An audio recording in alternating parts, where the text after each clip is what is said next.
Assalomu alaykum hurmatli obunachilar va kanalimiz mehmonlari. Mana bugun ertalabdan omad namozidan keyin mana quyosh chiqdi. O'ylab qoldim. Umuman olganda mana o'zbek xalqi, tojik xalqi, umuman O'rta Osiyo xalqlari qanday yashaymiz? Misol uchun biz ko'proq ertalab kasha yedik, shirin choy yoki kofe ichdik yoki shunga o'xshagan narsa shirinliklar yeyapmiz, biz diyeta qilyapmiz. Biz o'zimizni sog'lom turmush tarzi qilyapmiz deb o'ylaymizda. Lekin aslida ertalabdan borib yarimtani ichib dumalab yotgan odamdan ham battar ish qilayotgan bo'lamiz.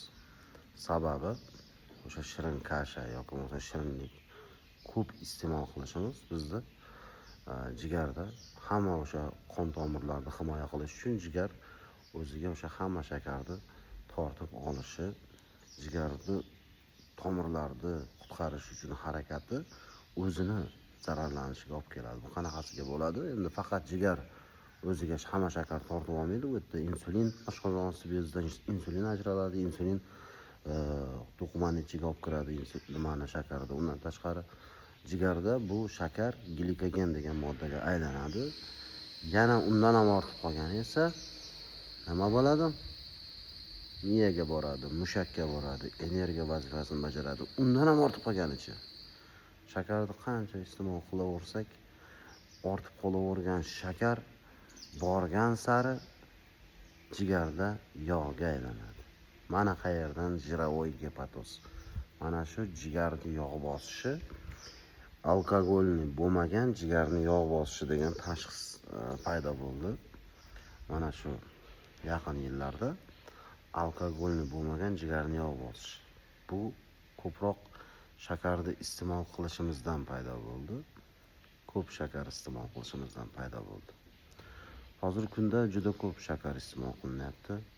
Bu jirovoy gepatozga jigarni yog' bosishiga olib kelyapti. Jigarni yog' bosishi esa bora buni inson kontrol qila olmagan oqibatda og'ir kasalliklarga olib kelyapti. Jigar sirrozi, boshqa.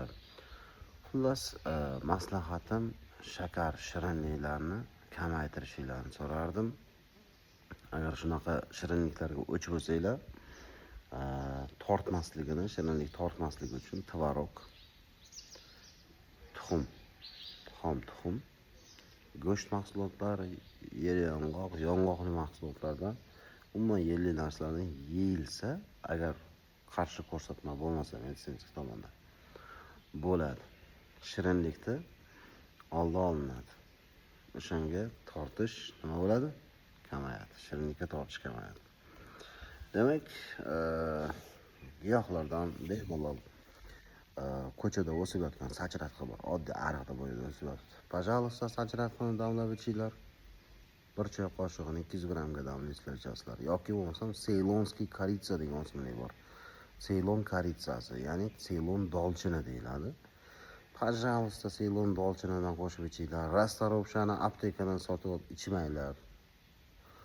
Aptekada rastarovshani po'chog'ini sotishadi. Rastarovsha deb po'chog'ini ajratib olishadi, ichidagi donini karsil degan tabletkaning ichiga tiqishadi, ustini kapsula bilan o'rashadi, lekin o'sha po'chog'i bormi sirlar, chiroyli qilib sizga solib berishadi. Пожалуйста, rastarovsha ichyapman men. Mana deysiz. Shuning uchun ham aptekadagi rastarovsha kopeyka turadi, arzon turadi. Mana shuncha katta korobkadagisi 10 ming turadi yoki 5 ming turadi. Nega? Po'choq olyapsiz. Eng zo'r rastarovsha attorlarda bor. Bozorlarga borasiz, donlarini o'zingiz ko'zingizdan ko'rib, shuni g'ijimlab olib, setkaga solib, olib kelib maydalab o'zingiz iste'mol qiling.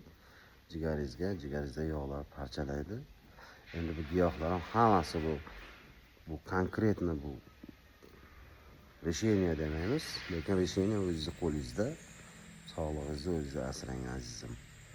Xudo xolasa hammaga shifoy komil, sog'lik tilagan holatda sizlar bilan doktor Ibragimov. Sog' bo'linglar, salomat bo'linglar.